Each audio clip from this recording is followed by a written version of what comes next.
जय श्री कृष्ण। पार्थाय प्रतिबोधितां भगवता नारायणेन स्वयं व्यासेन ग्रथितां पुराण मुनिना मध्ये महाभारतम् अद्वैष्टामृतवर्षिणीं भगवतीम् अष्टादशाध्यायिनीम् अम्ब त्वाम् अनुसंदधामि भगवद गीते भवद्वेषिणीम्। इटर्नल गीता एवरीडे गीता में श्रीमद् भगवद गीता के साथ प्रतिदिन दो दो श्लोक लेकर जुड़ने के क्रम में आज 69वां दिन जब आया है तो हम कर्म योग के मध्य में हैं और आज जिस संदर्भ के साथ जुड़े हुए 3 श्लोक हम लेने वाले हैं तीसरे अध्याय से कर्म योग में से, उनको ध्यान में रखते हुए आज के इस संवाद का शीर्षक सिंफुल एक्ट और सेल्फिश एक्ट, इन दोनों की जो एक इक्वेशन है उस पर इस तरह से रखा गया है, selfish act is equal to sinful act.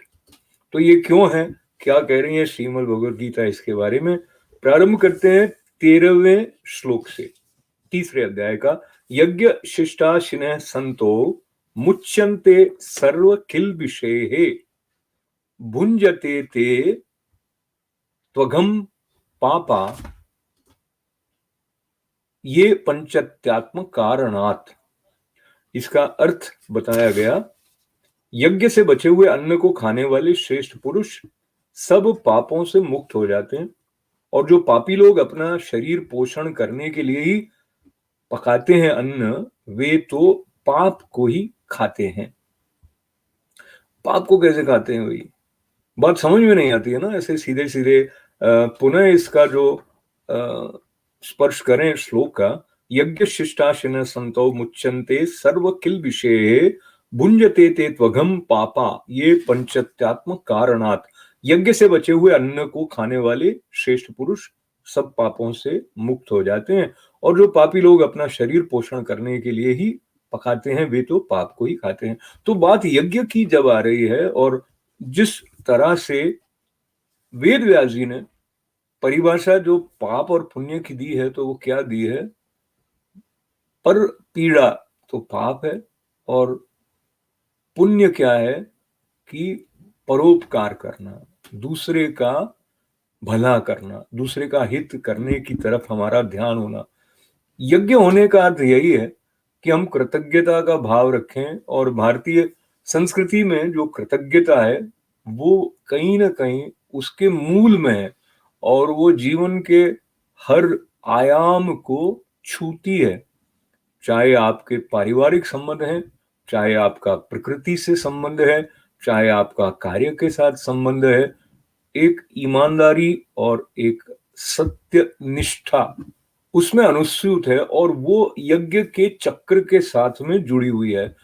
तो यदि हम सिर्फ स्वार्थ वश कार्य करते हैं, दूसरों का शोषण करते हैं, प्रकृति का शोषण करते हैं, तो कहीं ना कहीं हम पाप के भागीदार होते हैं, ऐसा अर्थ इससे लिया जा सकता है। और 14वें श्लोक की तरफ बढ़े, अन्नाद भवन्ति भूतानि पर्जन्यादन्न संभवः यज्ञाद भवति पर्जन्यो यज्ञः कर्म समुद्भवः।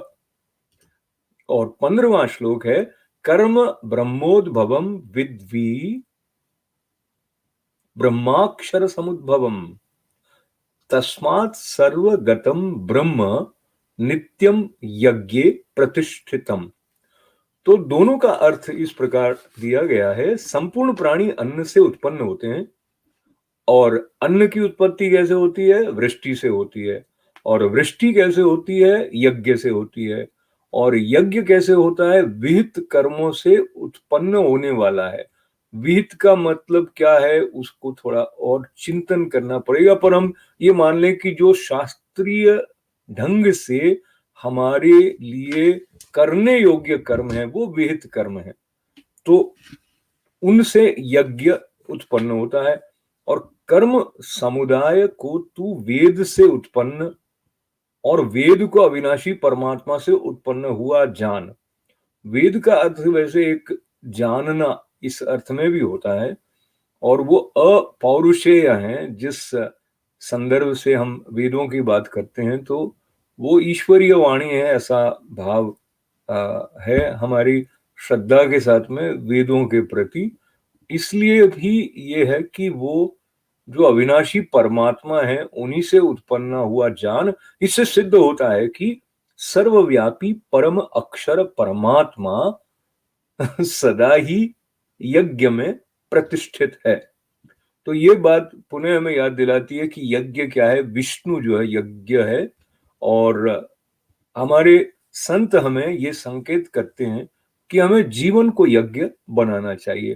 पर इन दोनों श्लोकों को एक बार फिर से देखें तो अन्न के उत्पन्न होने की जो प्रक्रिया है, उसका जो वैज्ञानिक ढंग है, तो किस तरह से बरखा का अन्न की उपज के साथ संबंध है, और किस प्रकार से जो अन्न में रस होता है उसके पीछे जो चंद्रमा की किरणें हैं उनका भी असर है, और किस प्रकार जो अनुकूल कर्म किए जाएंगे जिनसे कि पृथ्वी शस्य श्यामला रहेगी और सारे पेड़ काट कर हम उसको बंजर सी नहीं बना देंगे अन्य विस्फोटक पदार्थों का उपयोग करते हुए, तो यज्ञ चक्र जो प्रकृति का है वो बना रहेगा।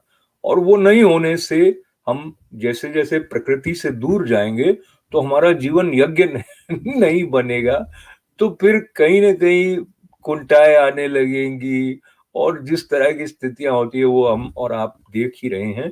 पर यहाँ जो श्रद्धा से उस सर्वव्यापी अक्षर, यानी जो क्षर नहीं होता, यानी कि जो नष्ट नहीं होने वाला है, उससे जुड़ने की बात कही गई है, उसको हम दूसरे अर्थों में अगर ऐसे भी लें कि जो कृपा की वृष्टि होती है, ईश्वर की करुणा के प्रति हमारा संवेदनात्मक जो संबंध होता है, उसके लिए जो एक आंतरिक शुद्धि चाहिए, वो भी यज्ञ के द्वारा हमें प्राप्त होती है।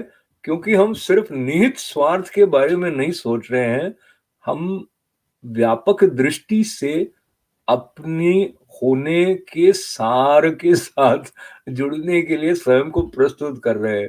तो अधिकतर समस्याओं के पीछे ये भी बात मनोवैज्ञानिक भी कहते हैं कि अगर आप सिर्फ मैं के बारे में सोचते रहिए कि मेरा क्या हो गया, मैं कैसे होएगा, तो आप एक संकीर्ण घेरे में घिरते चले जाएंगे।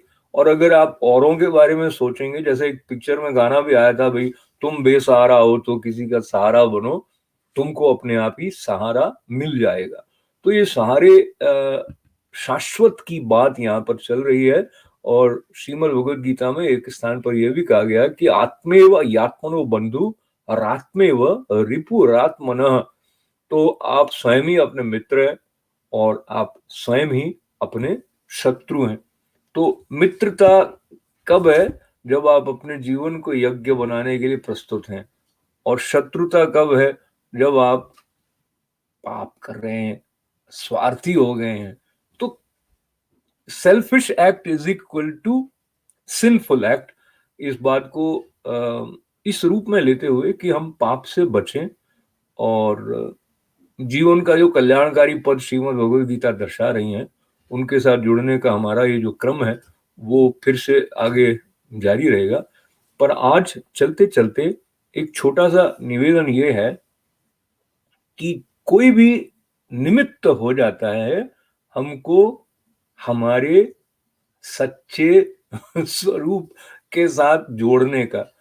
तो जुड़ने का ये जो भाव हमारे अंदर जाग जाता है, वहां से कल्याण का जो मार्ग है वो प्रकट होने लगता है।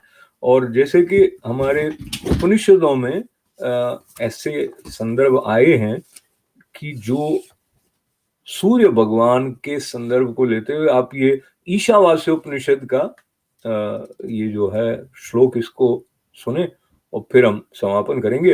हिरण्यमयेन पात्रेण सत्यस्यापीतं मुखम तत्वं पूषन्न पावृणु सत्य धर्माय दृष्टये। तो प्रार्थना क्या है कि आप अखिल ब्रह्मांड के पोषक हैं भगवान, आपसे ही सबको पुष्टि प्राप्त होती है, आपकी भक्ति सत्य धर्म है और मैं उसमें लगा हुआ हूं, अतएव मेरी पुष्टि, मेरे मनोरथ की पूर्ति तो आप अवश्य ही करेंगे। आपका दिव्य श्रीमुख सच्चिदानंद स्वरूप प्रकाशमय सूर्य मंडल की चमचमाती हुई ज्योतिर्मयी यवनिका से आवृत है। मैं आपका निरावरण प्रत्यक्ष दर्शन करना चाहता हूं, अतएव आपके पास पहुंचकर आपका निरावरण दर्शन करने में बाधा देने वाले जितने भी जो भी आवरण प्रतिबंधक हों, उन सबको आप मेरे लिए हटाकर अपने सच्चिदानंद स्वरूप को प्रत्यक्ष कीजिए। तो वह जो ईश्वर है वो अपने आप को हमसे छुपाए नहीं। ऐसी स्थिति तब आती है जब हम जीवन को यज्ञ बनाने की तरफ निष्ठा के साथ में आगे बढ़ते हैं। तो आगे बढ़ते बढ़ते करते हैं विराम। ओम पूर्णमदः पूर्णमिदं पूर्णात् पूर्णमुदच्यते पूर्णस्य पूर्णमादाय पूर्णमेवावशिष्यते। ओम शांति शांति शांति। जय श्री कृष्ण।